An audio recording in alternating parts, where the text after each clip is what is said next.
All right, guys, what is going on? Welcome to the Civically Minded Nationalist, episode 9. Thank you for the concerns. I did get some messages about, hey, haven't seen you for, a couple of days. You doing all right?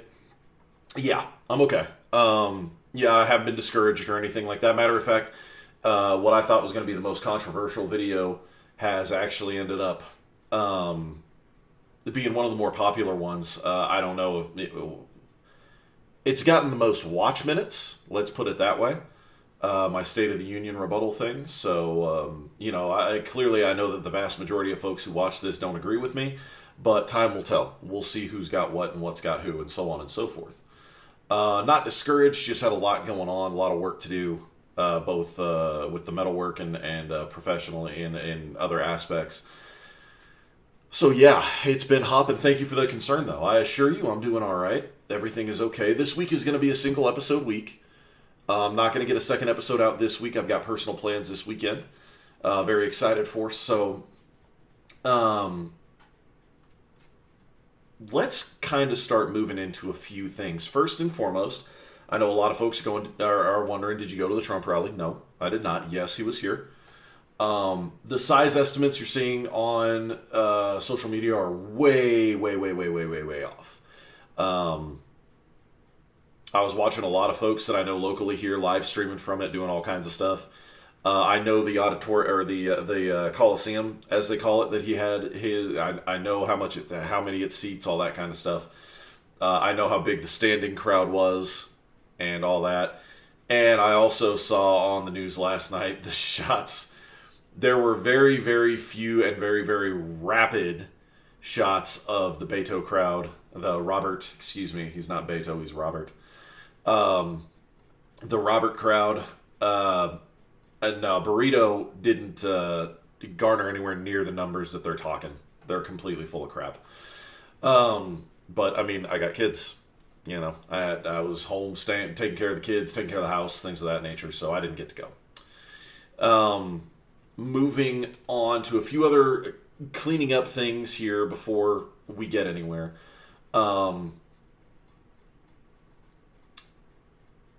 There were some over the top comments made by a couple of folks on the Facebook page. If anybody did see those, I removed them pretty quick. If anybody did see them, I apologize. I typically am not going to be allowing that. You want to come have a debate with me? You want to come actually argue a point logically and that kind of stuff? By all means, feel free. If you're going to come out there and post vulgarities and things that are like, just so ridiculous over the top that you're not trying to strengthen your argument, you're just going for shock factor, I'm just going to go ahead and delete it and ban you. It's that simple. So if anybody did see those, I apologize. Yeah, I can't control what people say and what they put up there. That's beyond my ability to handle. So, that's been taken care of. Those two guys were one guy, one girl were taken care of. And that's all handled and hemmed up and reined in. So again, thank you guys for the support. Really, I think that's about all we got going on. Let's go ahead and roll into episode 9. Episode 9, I'm sorry, my back is killing me. Episode 9 is going to be about two things. One, who is holding Occasional-Cortex's leash? Because bottom line is, what I've seen in the past 96 hours definitively proves that she is just the first layer. Her persona, who she is as a person, has multiple layers. Thus far, we've gotten the layer of, I don't know the three branches of government, / I may not even know the three branches of government. Now we're getting into the second level, which is clearly what I'm going to call the leash holder, because I'm not quite sure who it is yet. I have some theories, but since I don't know for sure, I'm just not going to put it out there as fact. And we're going to talk about the bills. There are a lot. Obviously, H.R. 109, the Green Deal, is the big shiny object right now. There's a whole lot going on, and I'm going to provide links in the description of this video and on the Facebook page so you guys can go read up yourselves. A lot going on. Whole lot going on. So let's go ahead and get started. 5-minute mark, the official start of episode 9. which we will be entitling Who's Holding the Leash. Let's go down memory lane to open this one up, huh? A few years back, there was a prominent, one could even argue prestigious, member of the Democrat Liberal Communist Party. And he espoused support for very, very many of the same things that we see in H.R. 109. We see nothing but clean energy, yet we have a hatred for nuclear energy. We see the statements supporting these measures that he was talking about, being in these statements, they're saying things like, we're not attacking the energy industry, we're not trying to cripple the energy industry, that's just a bunch of right-wing propaganda. And yet, the bills and executive orders that were going in at the time were nothing but undermining, crippling aspects towards the American energy industry. We see so many parallels, definitive, very isolating parallels. Very isolated parallels, not isolating, isolated parallels between this point in history I'm talking about and H.R. 109 of today. And I can't help but look at all these things and think to myself, wow, they being politicians, have learned so much about how to manipulate the masses in such a short amount of time. The Obama administration did much, much more damage to this country than anybody gives it credit for, and it's not because of the things that the Trump administration has been combating, and quite successfully so. There are so many things that have been put out and said, and policy standards, how things are done, practices, both in the spotlight and behind the scenes, and how they work together, that they were able to unabashedly, unashamed, in an unashamed manner, unabashedly, is that the right word? I think that's the right word, go in and practice under the Obama administration. And it's remarkable because now that that administration is not in the spotlight, so many of us, to an extent myself, and the HR 109 has been a wake-up call for me, so many of us have just turned a blind eye to, because that's not the administration that's in power anymore. No, it isn't. That is correct. And yes, their power and their corruption have diminished significantly over the last 2 years. But the practices, how they do things, the way they accomplish their goals, those things are still in full swing. Now, of course, down memory lane here, we were talking about Obama himself. And we were talking about Solyndra. Disclaimer.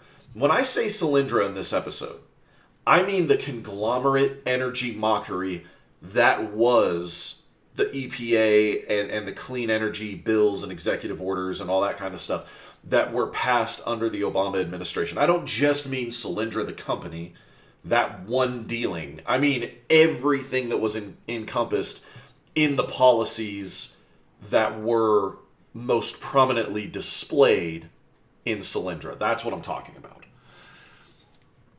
So as we go through and we're checking this stuff out and we're going left, right, center, figuring out exactly what's going on, they spent a lot of time manipulating the situation. I mean, especially with George Kaiser, or Kaiser, however you say. I can't remember now. I think it was Kaiser.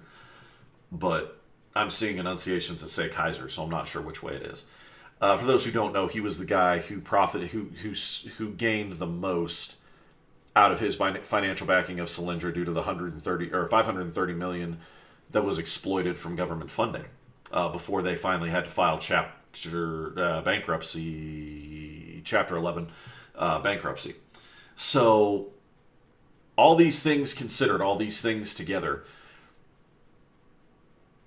the more I describe it to myself verbally, the more I realize there's a ton of parallels between the Solyndra scandal and HR 109. But Here's actually what's more important. I know a lot of people are sitting there going, well, yeah, why do you think we're against H.R. 109? Well, it's not because of the parallels that I'm so terrified of this thing.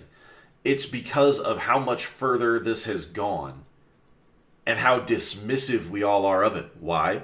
Because Occasional-Cortex's name is slapped on the front of this thing. H.R. 109 is actually quite terrifying.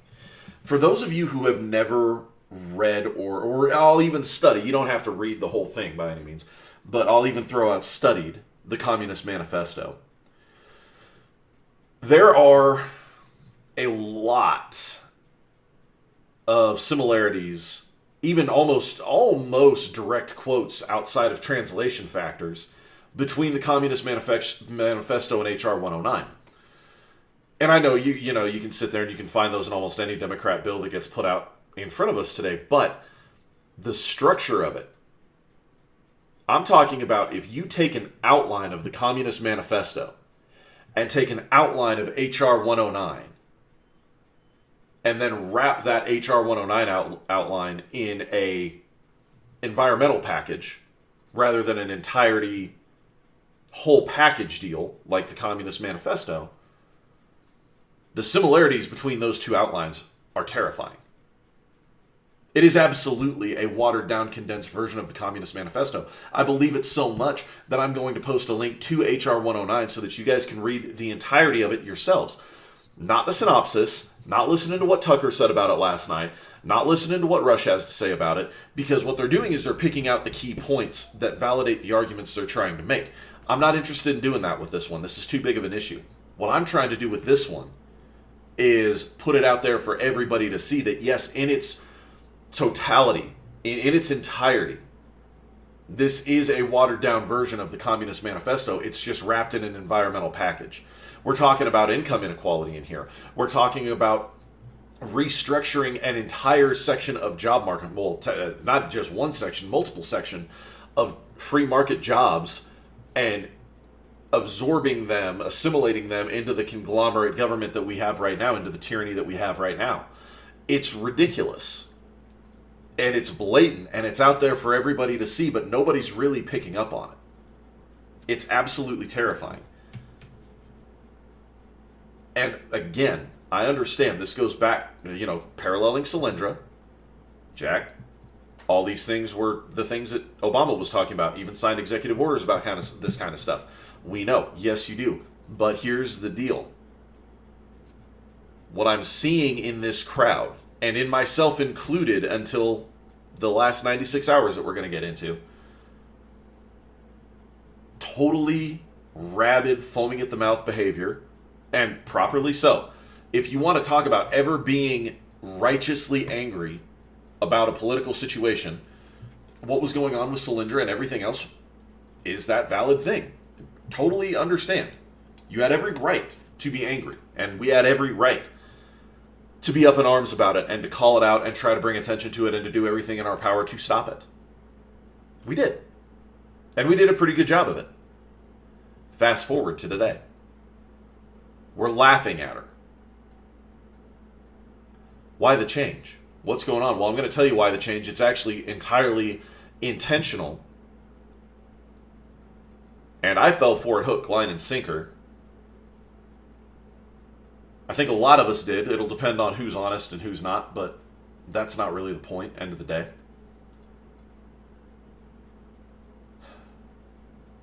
Point of the comparison that we were making. When Obama did it, we were raging. And even though it's the same setup, roughly, going about it a totally different way, and much more blatantly in H.R. 109, but ultimately the same goals, when Occasional-Cortex puts it out there, we laugh. What's going on? We're going to examine what's going on right now. When I open up H.R. 109, I see all kinds of names in here. The very first part of this, of any bill that you find, when it's submitted, is the names of the people associated. doggone it, excuse me, is the names of the people who were associated directly or indirectly with the bill. As most of us know, if you've been paying attention for as long as those of us who have been paying attention, follow that, you know that this is where the names of all these people go. Well, what I'm seeing, there's a Kennedy in here.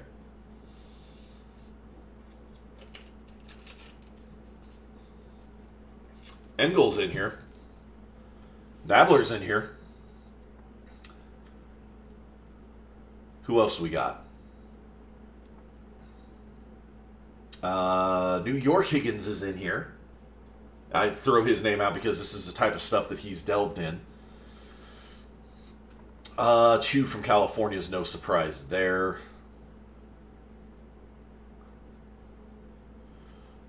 Just out of curiosity, 1, 2, 3, 4, 5, 6, 7, 8, 9, 10, 11. 5, 6, 7, 8, 9. There's roughly 100 names associated with this bill. Okay? People who've been doing this for a long time. And yet we're supposed to believe that Occasional-Cortex is the one who birthed this abomination. I don't buy it, and I'm going to tell you why I don't buy it. Have you listened to her interviews lately? I have. She just did one for NPR. That's the most highlighted one. But there's been some very interesting things going on with her interviews as of late. Remember, this is the woman, as I've already stated in this video, this is the woman who couldn't identify the 3 branches of government. Probably didn't even know there were 3 branches of government. Picked it up in a pamphlet she found somewhere, and then just ran with it and assumed she knew what she was talking about. This was December of last year. We're not even 3 months removed from not even 3 months removed from when this happened. Then this woman comes out and she has 2 major interviews. One on national mainstream media and one on NPR, so on the radio. She gives 2 completely different sets of answers.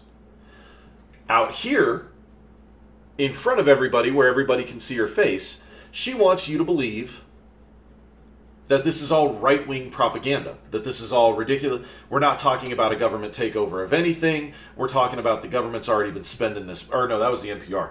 We're not talking about a government takeover of anything. We're talking about doing what's in the best interest of the American people, blah, blah, blah.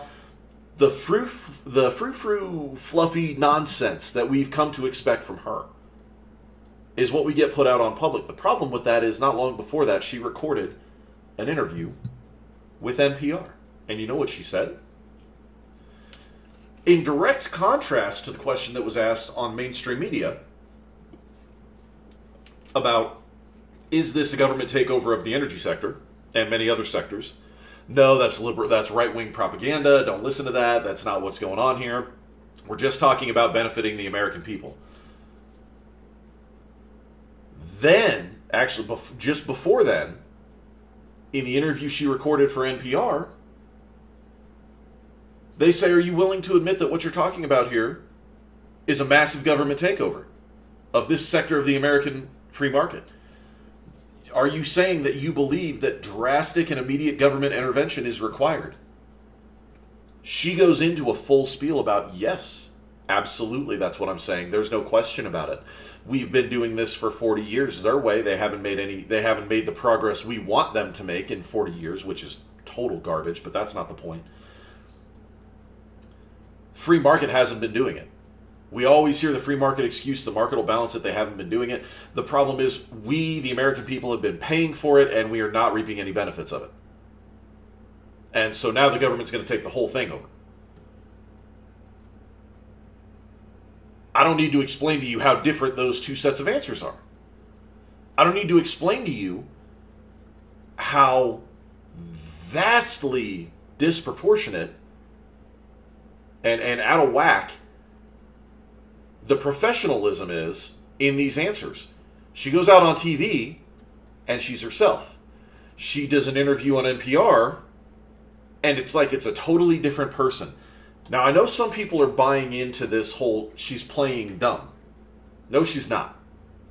There's too much supporting evidence to show she's an idiot. She's destroyed her credit score, never been able to hold down a legitimate job for any long-term period of time. And that's nothing against bartenders, okay? I know that there's people who bartend their whole lives, make good money, and do their thing. I get that. She wasn't a particularly good one. It's just how it is. And so she decides at 29 she's going to get into the political spectrum. No experience, no political background, no nothing. A tight-fitting top and liberal ideology, and she wins. She continues to prove she's an idiot for months and months and months and months and months after she's brought into the spotlight, before she even wins. For going back to before she won, through her winning campaign and through post-election. She's an idiot. Then she writes a perfect condensation of the Communist Manifesto wrapped up in a friendly environmental package, because liberals stop thinking when you say the word environment. They just do. They have for 25 years. They will continue to do so for the next 80 years. You say the word environment, all thought processes go out the window, and it's all about feeling and emotion, and your data is not true because I feel like it's not true, because I feel like this, I feel like that, okay? Any legitimate claim they ever had to any scientific data is gone, because they have clearly become this party that is refuting science on multiple fronts, not just the environment. You're telling me the idiot who couldn't identify the three branches of our government can condense the Communist Manifesto into a friendly environmental package that is essentially meaning very few people are calling it out for what it is, and then after it's put out in the public with her name on it, she can go out there and manipulate the masses with her faces on the screen, and then turn around and be 100% completely honest and open and calculated when she's on the radio? No. These are two different people, and I'm not trying to say it's a body double or it's a voice actor or whatever. I'm not trying to say that, okay? Even if I did agree with that theory, I don't have the technology to verify it, okay? I don't have the audio technology to verify it here. I can't afford it. So,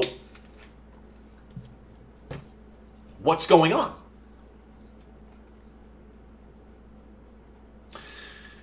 It's painfully obvious to me what we have is two different scenarios.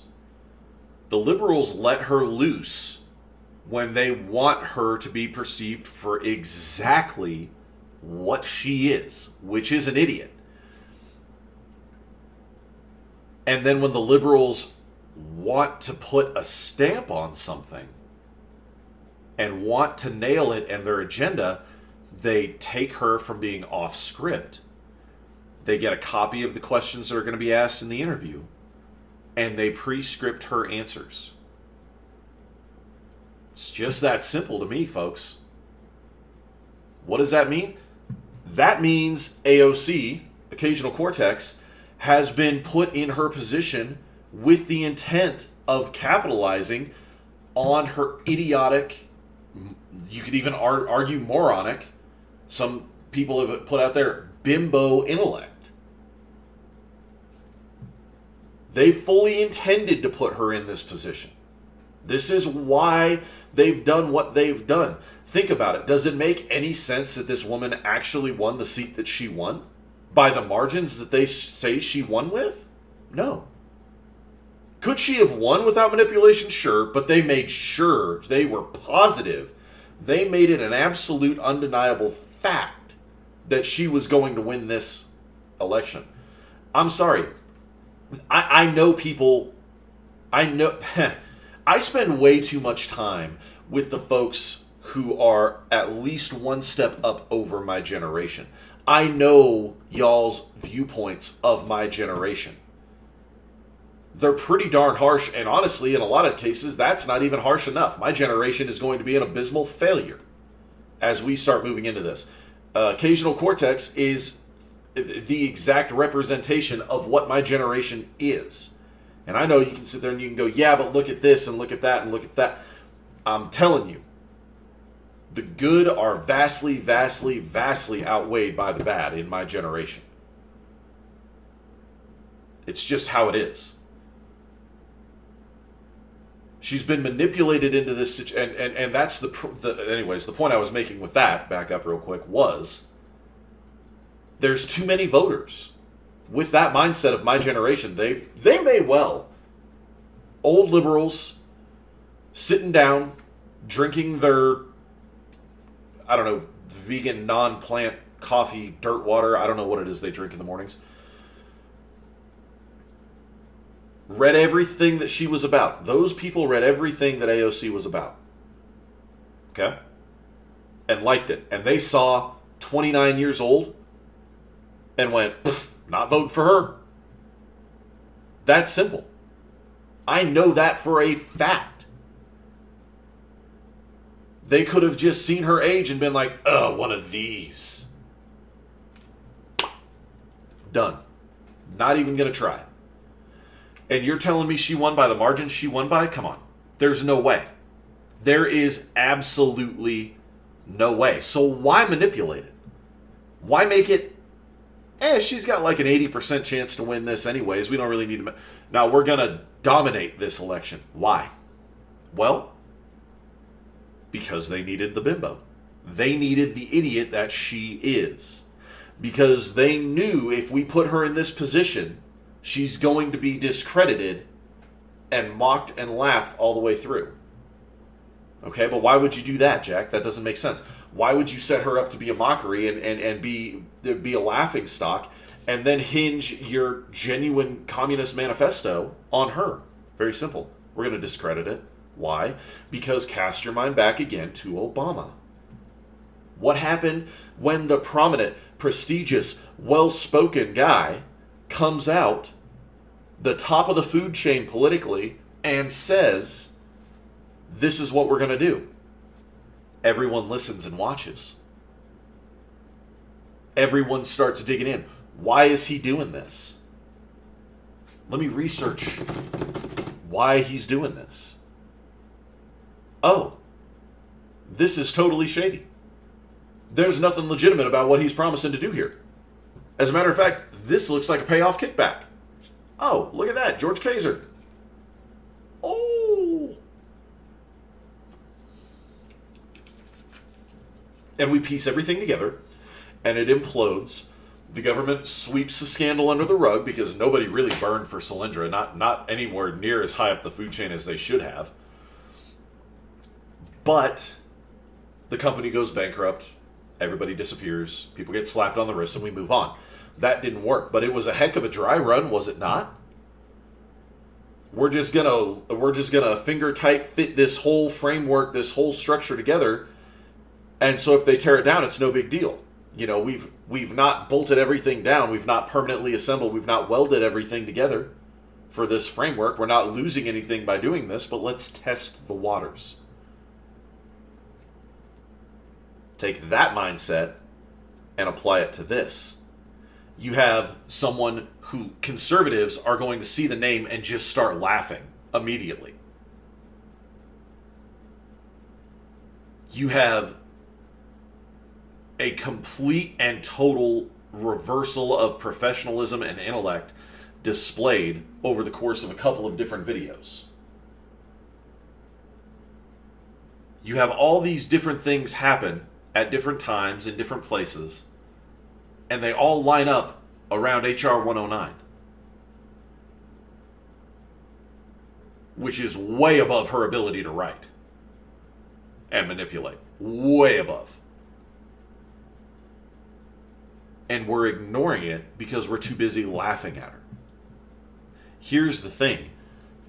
She isn't the threat.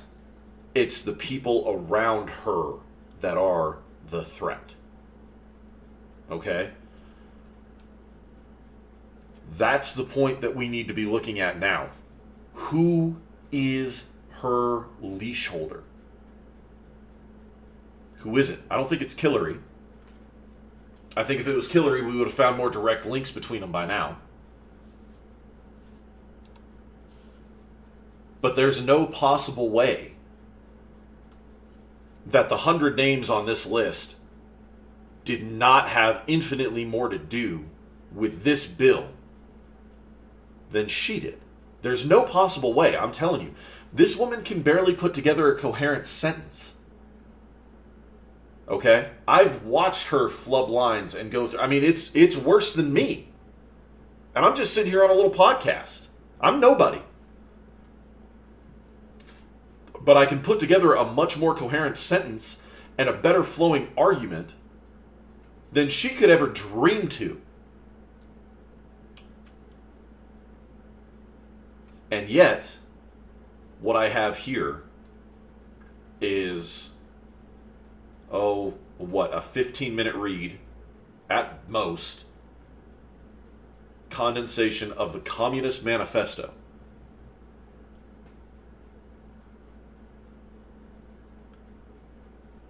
And we have interviews happening that are just completely and totally out of proportion. So let's look at 109 just a little bit more, if you would, please. What I would like to do, everyone wants to tell you this is the Green Deal, and it's energy and a little bit of economics and all this kind of stuff. I'm just going to read you a list of the committees. Submitted, so Miss Occasional-Cortex, for herself, 100 or so other names included, submitted the following resolution, which was referred to the Committee of Energy and Commerce, in addition to the committees on Science, Space and Technology, Education and Labor, Transportation and Infrastructure, Agriculture, Natural Resource, Foreign Affairs, Financial Services, the Judiciary, Ways and Means, and Oversight and Reform, for a period to be subsequently determined by the Speaker, in each case for consideration of such provisions as fall within the jurisdiction of the committee, which should be committees concerned. Folks,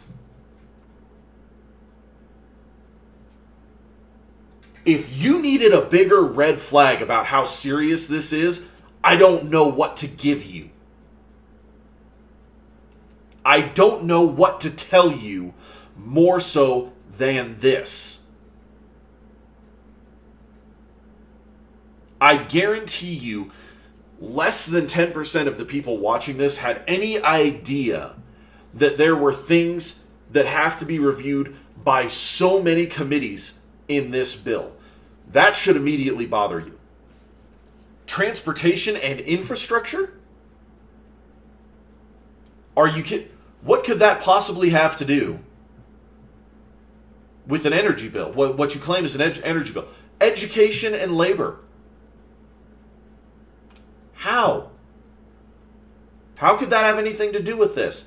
So many people are hearing the talking points and reading the memes about this is just free, free, free, free, free. It's so much more than free. That's the terrifying thing about it. It's not just the give you free stuff bill. This is, we're going to take it over in order to give you the free stuff. Why? Because of the disenfranchised and vulnerable communities. Guess what? That language is ripped, bleeding and dripping from the Communist Manifesto. There's a reason that this is written the way it is. And it's because Karl Marx dominated with it.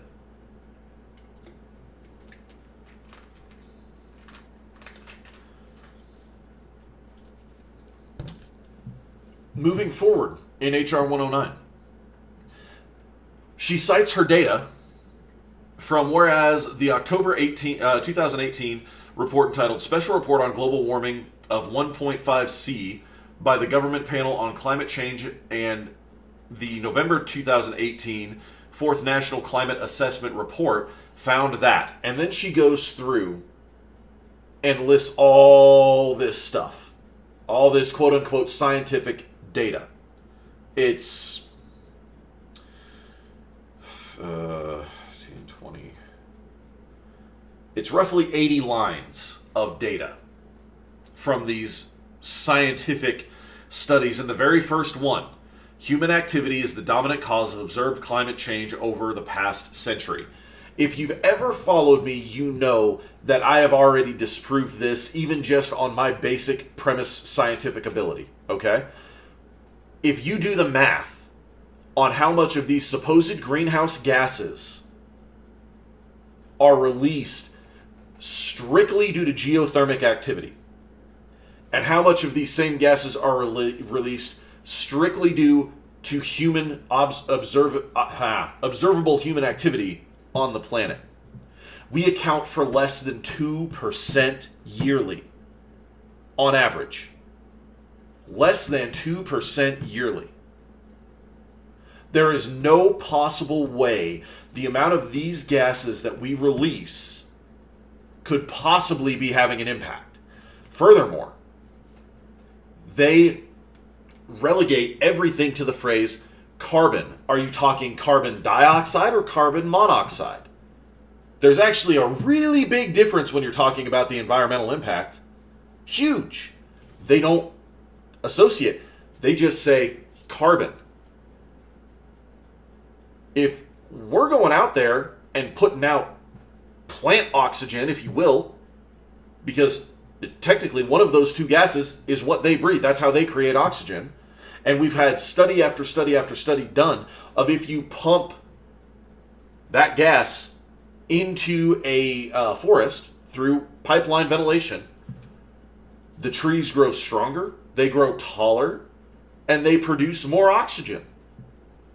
That's an actual scientific study that you can look at and you can say, this is what we did, these were the results, and it's repeatable. That's actual science. But instead they do this crap.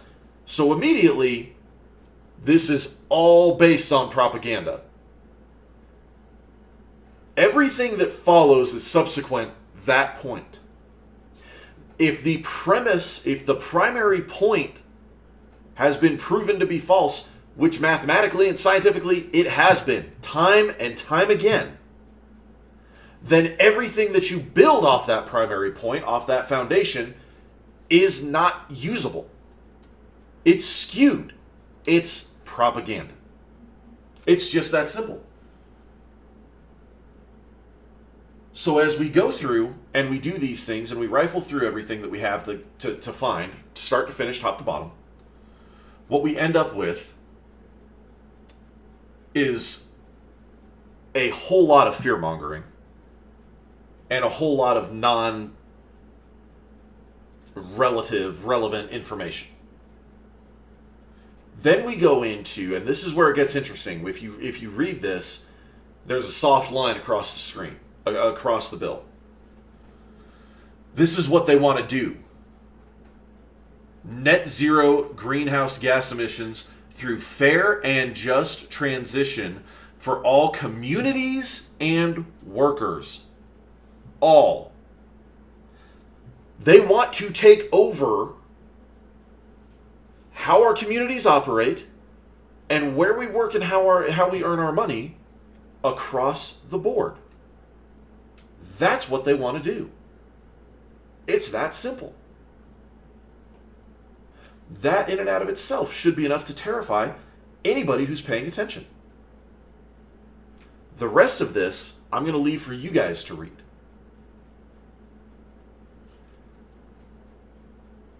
The point that I'm making here is very simple. This is a bill that we are laughing off, and yet it is a bill based on pure propaganda and fear-mongering that they intend to use to take over practically every facet of our lives. And there's already, we are laughing at the first name on there, but there's already 100 names of our representative body that are signed off on this. We're a little bit late on the uptake, folks. At least I was. And there's a whole lot that we've got to pay attention to beyond that. In everything that's going on here, I am also going to post a couple of links. One of them is going to be to govtrack.us with congressional bills. There are all kinds of things getting pushed in under the radar right here, right now, that people don't understand the impact of. There are gun control bills being pushed through right here, right now, that we're not even talking about. Why? Because HR 109, the big shiny object, has taken up all the airspace. They're trying to eliminate the numbers of immigrants. So if you don't understand how our immigration policy works, we only accept a certain number of immigrants from certain countries each year or each fiscal period. They're trying to eliminate that. There's a reason for that.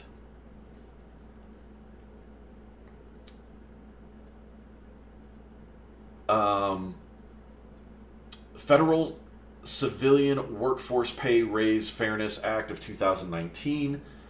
More money for government employees, and there's actually language in there to start debating whether or not the government needs to be dictating how much we're making. It's a backdoor to minimum wage is going on right now. A lot of people aren't paying attention to that. Bipartisan Background Checks Act. I shouldn't have to really explain to you what that is all about.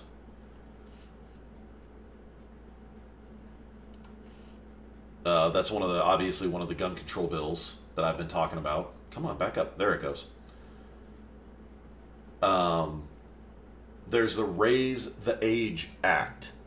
There's 100 different things going on right now in our government that we're not paying attention to, that we need to be paying attention to. I'm going to post the link so you guys can look it up on your own and pay very close attention to it. Unfortunately, as you guys have probably heard in my voice and the way I'm structuring this, I've had some things come up and I'm going to have to cut this video a little bit short. I would have liked to get more in depth into those bills. Maybe I'll post some of the bill videos on YouTube this week. Just periodically, fire off a couple of things. That's all the time I got right now, guys. Just wanted to address the elephant in the room, get it out there, let everybody know what's going on. It's going to get posted up. Pay attention. Check it out. They're learning. They're learning how to manipulate better and better every time we turn around and look at something else. They're learning. They're developing. It's dangerous. Everybody needs to start paying a little bit closer attention, myself included. No lie. Be safe, be smart, don't do dumb stuff. What's dumb stuff? Dumb stuff is stuff you can avoid. Have a good week. Be productive. Stand by to stand by.